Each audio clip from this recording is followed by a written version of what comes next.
Hello student, आज हम exercise 7.2 के लिए क्वेश्चन नंबर 8 डिस्कस करने वाले हैं, जिसमें आपको गिवन है if A and B are ये पॉइंट एंड ये पॉइंट, यानी कि ए की वैल्यू आपको ये गिवन है एंड बी की वैल्यू ये गिवन है। आपको वो बताया ना उन्होंने, if A and B are ये है और ये है respectively, find the coordinates of P such that A P is equal to 3/7 of A B and P lies on the line segment AB। इस बात का क्या मतलब हुआ? उन्होंने कहा है कि आपको आपको ना एक लाइन गिवन है, लाइन सेगमेंट गिवन है आपको, एक कोई ये लाइन सेगमेंट गिवन है मान लो, ठीक है, जिसमें ए के पॉइंट कितने हैं -2 और एक बी पॉइंट है, यानी कि लाइन गिवन है आपको, तो बी के पॉइंट कितने होंगे 2-4 गिवन है। ठीक है जी बात। कोई एक पॉइंट P है, देखो उसने कहा and P lie on the line segment A B, कोई एक पॉइंट P है प्यारे बच्चों, जो पॉइंट P है यहाँ पे, ये वाले कोऑर्डिनेट आपको निकालने हैं।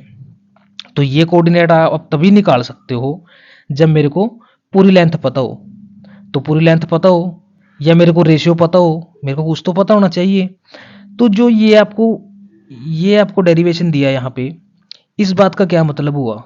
इस बात का मतलब ये है कि अगर A P is equal to 3/7 of A B है, तो मैं ए बी को नीचे लेके रख आता हूँ, तो ये बनेगा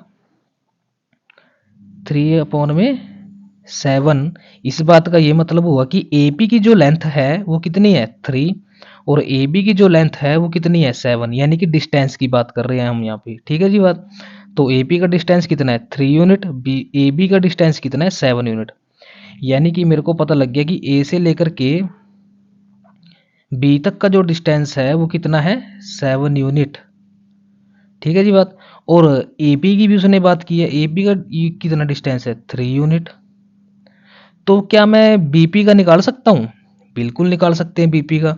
बीपी का कैसे निकाल सकते हैं?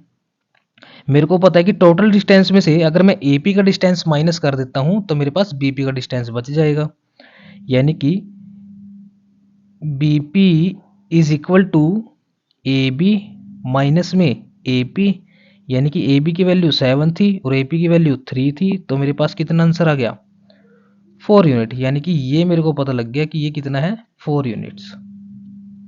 ठीक है ना प्यारे बच्चों, उम्मीद करता हूँ यहाँ तक तो आपको अच्छे से समझ आया होगा। ठीक है ना।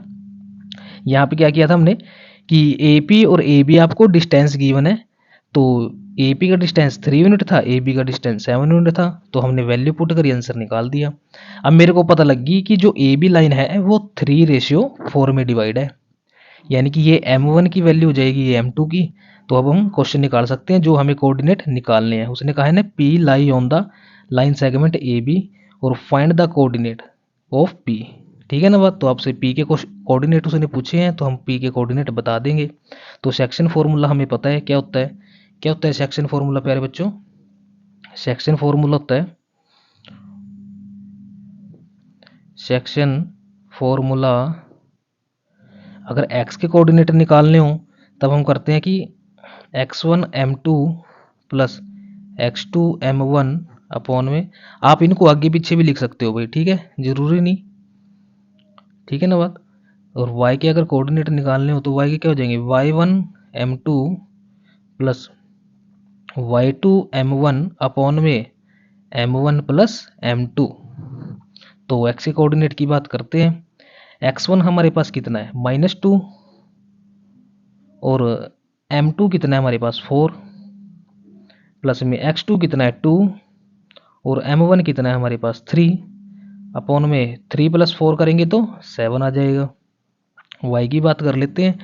y में y1 कितना है -2, m2 कितना है 4, y2 कितना है -4 और m1 कितना है +3।